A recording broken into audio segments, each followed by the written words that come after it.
Hola, buenas, soy Sofía Roch y hoy quería compartir con vosotros una idea. Todos nosotros sabemos que el método Montessori, los primeros materiales, fueron desarrollados por Itard y Seguin. Ellos eran doctores y su objetivo era enseñarles a hablar a los niños que tenían dificultades auditivas. Itard era un médico especialista en el oído y su principal objetivo era ese, enseñar a los niños a hablar. Después vino Seguin, continuó con los estudios de Itard y con el profesor Jacobo Rodríguez Pereira, y ahí fue cuando se fueron desarrollando esos materiales que María Montessori después estudiaría y aplicaría para su método Montessori. Como vemos, el lenguaje oral, desde un primer momento era muy importante para María Montessori. Pero hoy quiero ofreceros otra idea de la importancia del lenguaje oral para María Montessori. Encontré esta idea por casualidad y estuve investigando y resulta que lo encontré en diferentes libros. El primer libro que lo encontré fue este de psicogramática. Como sabéis, psicoaritmética, psicogeometría y psicogramática se escribieron en 1934 en Barcelona, en España, pero por culpa del destino, psicogramática nunca se llegó a publicar, pero sus discípulas más cercanas sí que poseían las fotocopias que podían utilizar en sus cursos de formación. Gracias a Gracia Honegger Fresco, hoy podemos tener acceso a un poquito de ese libro de psicogramática, y aquí está la idea que os quería transmitir. Primero, antes que nada, quería pediros disculpas porque mi nivel de italiano es bastante básico, entonces perdonadme si cometo algún error, que es bastante probable. Lo que intento es hacer lo mejor posible para acercaros esta idea que me parece tan interesante. Okay. Y aquí, en el capítulo que habla del lenguaje articulado, el lenguaje verbal, María Montessori aquí nos habla y nos dice que la palabra es un conjunto de sonidos con el cual el ser humano comparte una idea. Para que una palabra indique una idea, necesita de un grupo de de personas que establezcan ese significado. Y para establecer una palabra requiere de un acuerdo entre las personas que quieren intercambiar la idea. El pensamiento humano sería inútil si no se pudiese comunicar los unos a los otros. Es la palabra que permite a los humanos de asociarse. No podrían trabajar si no se ponen de acuerdo entre ellos y si no se comprenden. Y aquí nos habla de algo que es bastante importante y que es lo que he encontrado que se repite en muchos de los libros, que es la historia del episodio bíblico de la Torre de Babel. Y aquí nos cuenta exactamente y nos dice que había un gran edificio que debía llegar hasta el cielo y que necesitaba muchísimos materiales y muchísimos operarios para construirla, pero cuando faltó el lenguaje común, los hombres no podían comprenderse para trabajar y que tuvieron que dejar a la construcción a la mitad, no por falta de operarios ni de material ni de voluntad, sino porque faltaba el lenguaje para comprenderse entre ellos.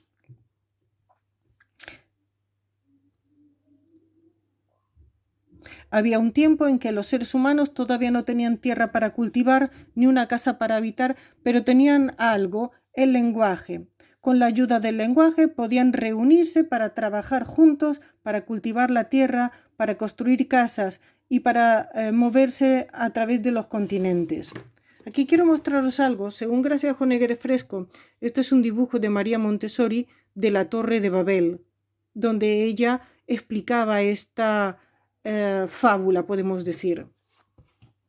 Aquí nos dice que el lenguaje no es tanto un trabajo de la inteligencia, pero ella lo considera como un tesoro, de una propiedad importantísima, y que los seres humanos lo transmiten de generación en generación. Que los seres humanos van formando nuevas palabras, se van modificando y así es como como va evolucionando el lenguaje.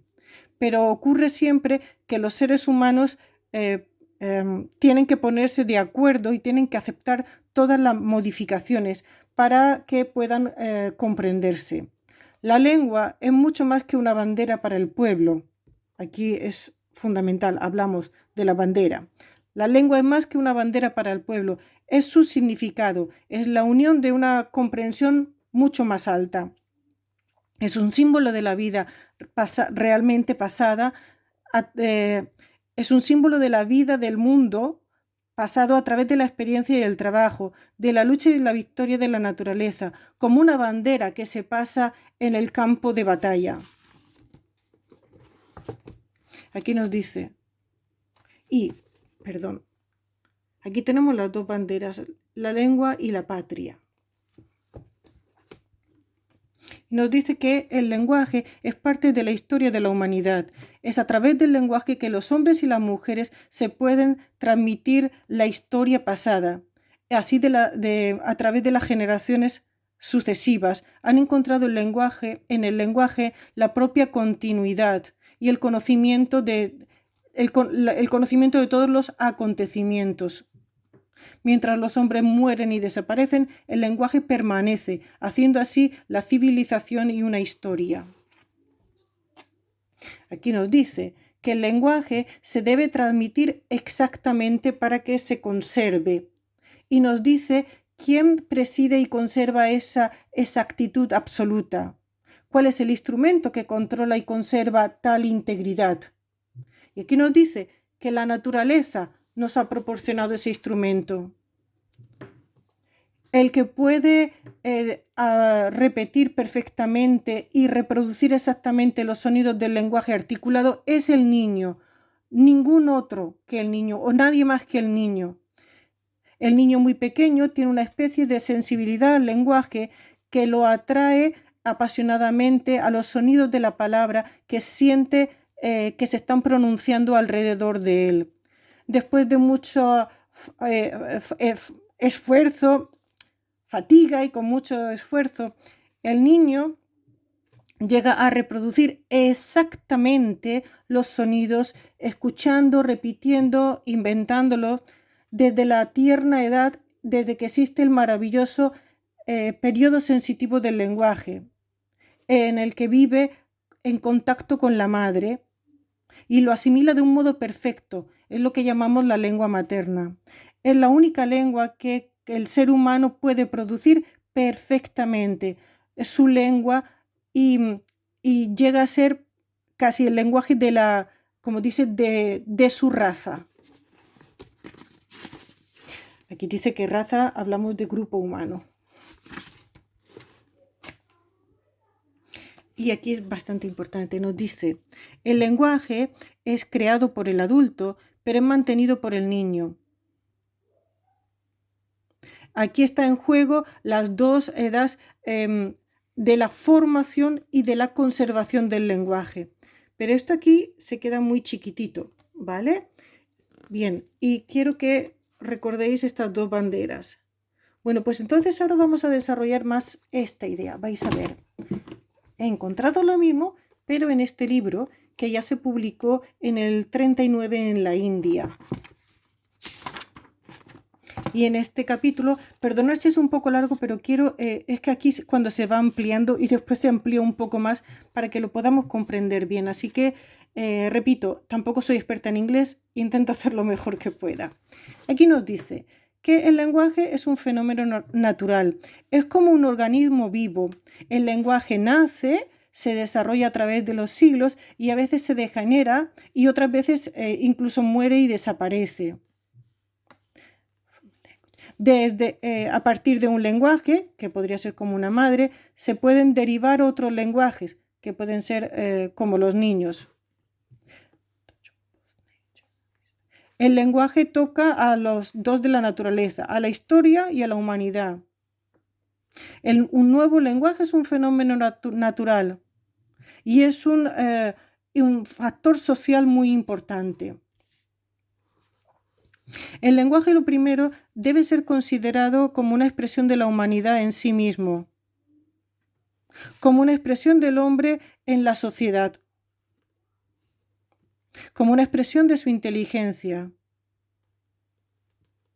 Está en la naturaleza misma del hombre crear el lenguaje, crear nuevas palabras, poner juntos los sonidos. Y nos dice, ¿qué es una palabra? Recordáis que hemos estado hablando, he empezado el otro libro con que ¿qué es una palabra? Una palabra es una decisión del hombre. En sí mismos los sonidos no tienen sentido, pero para un grupo de personas o un grupo especial, los sonidos tendrán un cierto significado, una cierta idea. Entonces, una palabra es un símbolo de una idea, pero es también un contrato entre determinadas partes. La inteligencia del hombre crea este material. Con esto ellos pueden comunicarse entre los hombres. Si no hubiera un lenguaje común, el hombre no podría llevar a cabo nada. La tarea del hombre es llevar a cabo grandes cosas en el mundo.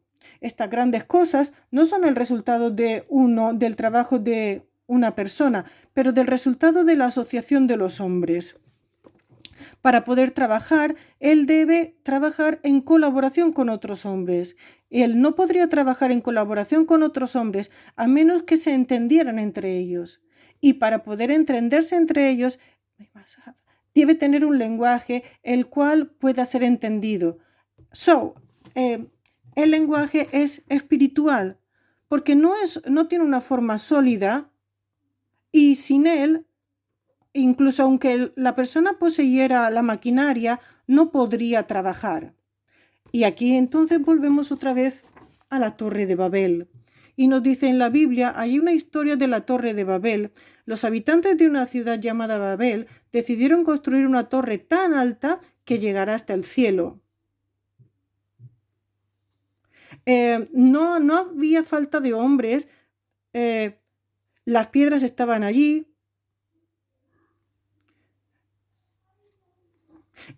los hombres estaban trabajando y la buena voluntad acompañaba al trabajo, pero de repente los hombres, perdón, si así no se ve, sí. Pero de repente los hombres no se entendían entre ellos, no podían hablar y el edificio tuvo que parar de construirse. Todos los materiales necesarios estaban allí, muchas piedras, los mapas, las cuerdas, las poleas, todo. El único material que faltaba era el material espiritual del lenguaje. Y nos dice, es una historia simbólica muy bonita.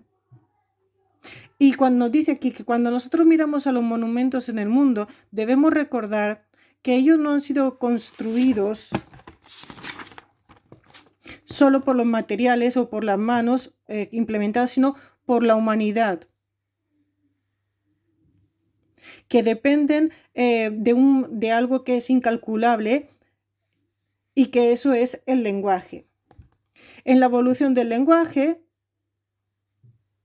es cierto que es el adulto el que crea el lenguaje y lo hace más rico en sonidos y palabras.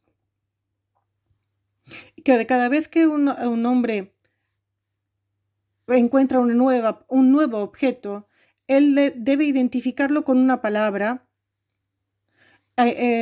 para que todos los demás puedan saber sobre este objeto. Entonces, cada vez que existe un nuevo objeto descubierto, recibe un nombre. Pero esto no es suficiente. También es necesario que todos estén de acuerdo en el nombre de ese objeto. A mí me recuerda una pausa, a la presentación del sustantivo, cuando decimos que todo tiene un nombre. Pero bueno, una pausa. Sigo. También es necesario que todos estén de acuerdo en el significado de esas palabras. Para poder expresar sus ideas, deben complementarse. Aquí nos dice, el lenguaje es patrimonio espiritual de un grupo de personas que lo ha desarrollado.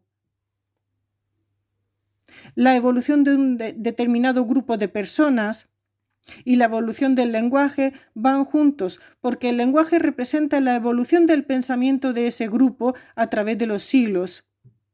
Si un grupo no puede entender a otro, es porque no hay un acuerdo. Los sonidos de un grupo no son los sonidos del otro grupo, es otro lenguaje. Cada detalle y cada sonido es determinante. Perdón. La entonación, la cadencia, la voz, el acento. ¿Cómo podría cada grupo mantener esa delicada diferencia en la entonación a través de los siglos? ¿Recordáis que hablábamos en el otro libro también?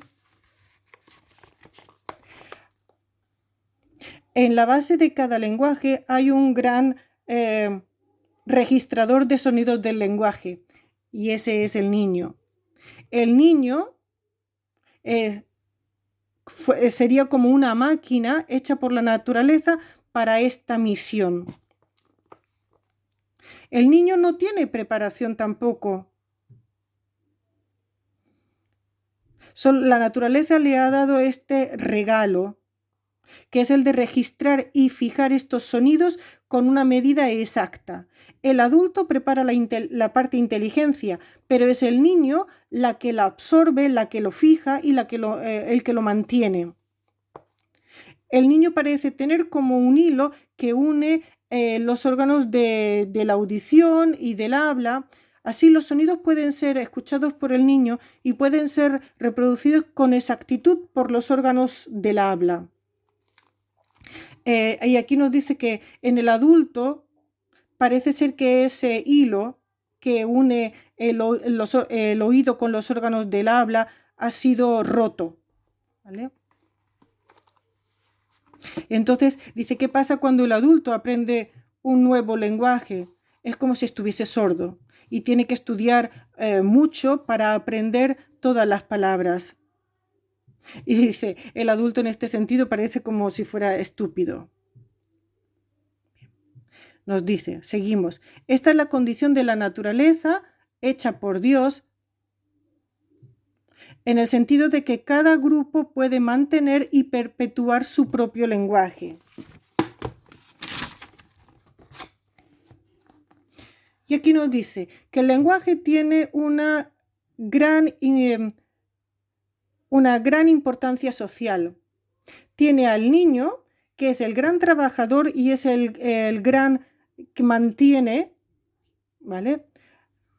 Y que aquí nos dice, all people, todas las personas, después vamos a ver, toda la humanidad tiene dos banderas, la que representa los límites del grupo humano, y esta es la bandera de la nación, la que representa los límites de la tierra ocupada por ese grupo.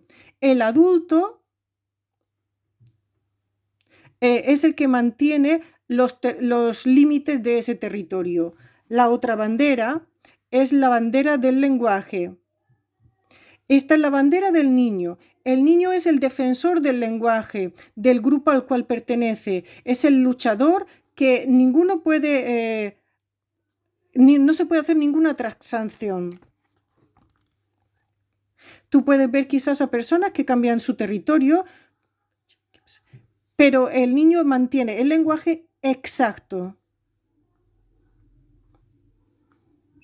¿Cómo podrías seguir el camino de una persona que ha cambiado su territorio? Es a través del lenguaje. Por esto, el niño tiene una enorme importancia social para la vida del grupo, para la vida de todas las personas. El niño es una entidad que tiene una importante misión sin la cual nuestra historia no podría ser explicada. Muchos de los problemas adultos no pueden ser solucionados hasta que el niño no sea tomado en consideración. Es muy necesario, por tanto, el estudio del niño como un ser para ser ayudado y educado. Bueno, como veis, aquí nos habla de las dos banderas que ya vimos aquí en el libro de la psicogramática.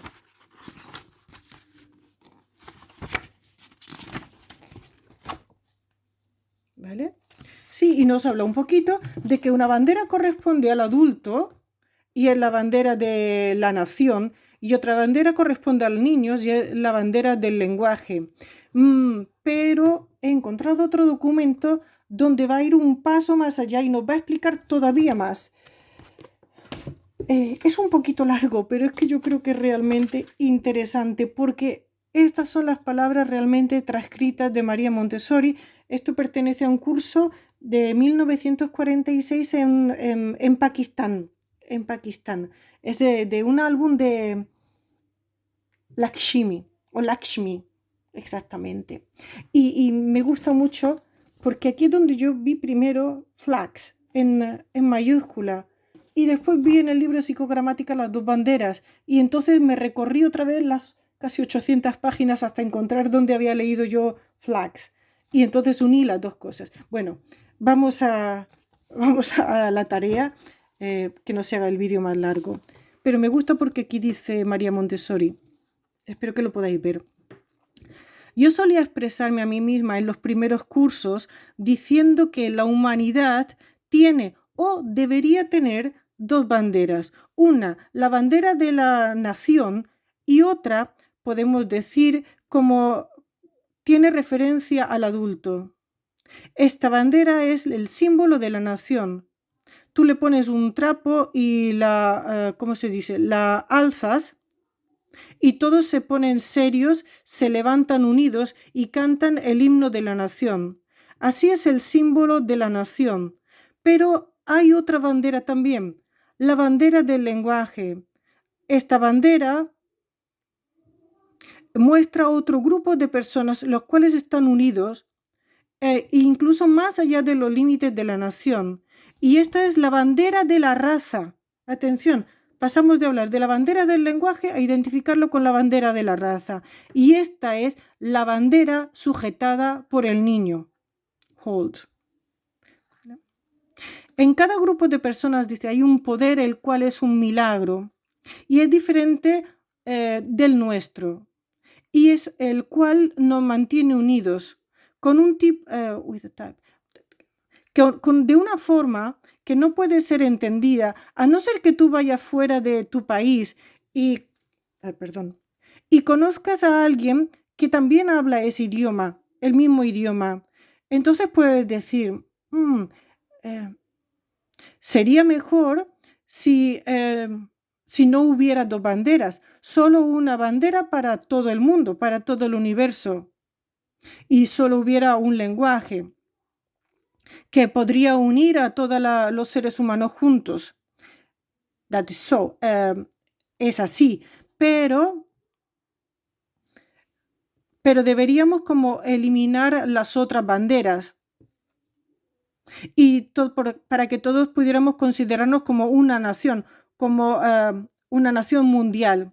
Pero en la medida en que nosotros mantenemos las otras banderas, ¿por qué no esta segunda bandera? ¿Por qué no mantenemos esta segunda bandera del niño de la que estoy hablando? ¿Por qué no levantamos las dos banderas? La bandera del adulto y la bandera del niño, porque la bandera del niño es la bandera que representa el gran poder oculto de la humanidad y al mismo tiempo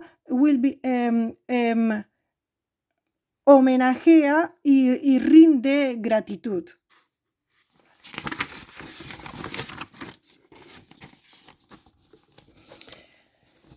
Y aquí nos dice, because of the subservient mind, no sé qué significa subservient mind, pero nos dice como una supramente, no lo sé, o supraconciencia, no lo sé, no lo quiero interpretar, dice, no, nos ha dado como un don. Y aquí vamos allá. Si tú consideras el número de niños en comparación con el número de adultos, tú encontrarás que los niños son más o menos la mitad de la población del universo. Si nosotros los adultos hemos conseguido ciertos derechos como ciudadanos, gracias al trabajo, gracias a nuestra contribución a la nación, entonces no tenemos un co-ciudadano en el niño que nos ha dado su contribución, que nos ha dado a la nación la contribución de la urgencia espiritual, la contribución de entendimiento la contribución de absorción de la religión, el carácter, lo fundamental de la nación. Y cuando nosotros decimos, cuando nosotros decimos que en orden para traer la armonía, debemos comprendernos a nosotros bien. Nos referimos a ese regalo que el niño nos ha traído, en forma de lenguaje y en forma de sentimiento. Si el niño es el hombre que nos ha traído a nosotros tanto, él es igualmente nuestro ciudadano. Él también tiene la necesidad de ciudadanía. Él también debe ser considerado como de nuestro grupo. Él debe tener su bandera, la cual debe alzarse al lado de la bandera del adulto, de la bandera del adulto, de la nación. La bandera de estos otros es la bandera de la humanidad, del que ha sido olvidado, del cual no se ha tenido en consideración, y es el niño es el ciudadano olvidado.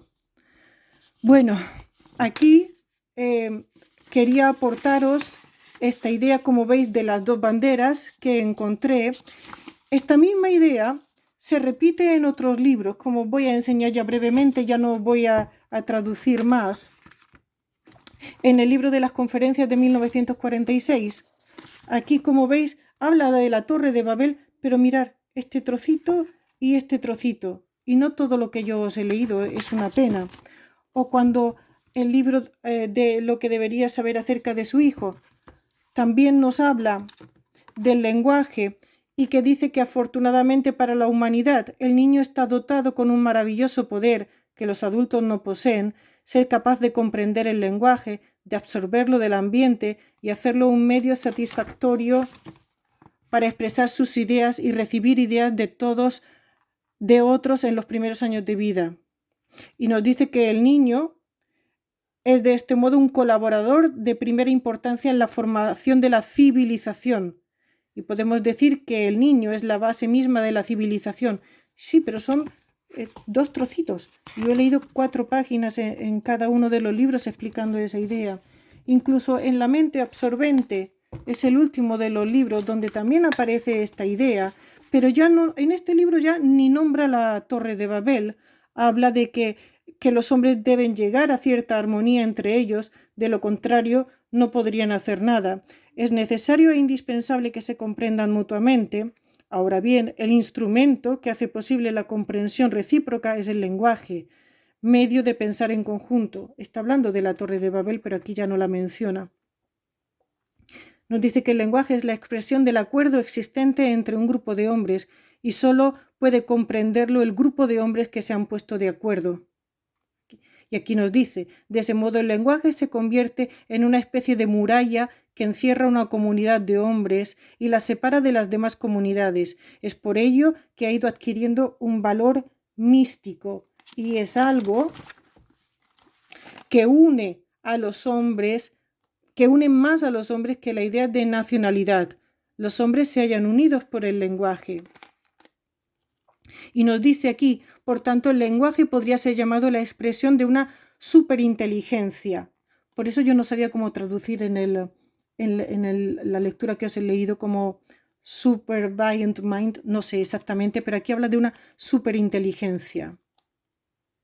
Y aquí nos dice que a primera vista el lenguaje parece ser una función de que nos ha dotado la naturaleza, pero reflexionando nos damos cuenta de que se halla por encima de la naturaleza. Es una creación supranatural producida por una inteligencia colectiva consciente. Para terminar, nos dice aquí, es el verdadero aspecto del niño y esta es su importancia. Él lo construye todo, por tanto, edifica los cimientos de la civilización. Por ello, se debería proporcionar al niño la ayuda que necesita y una guía para que no tenga que avanzar solo. Aquí estamos hablando otra vez del niño como el ciudadano olvidado.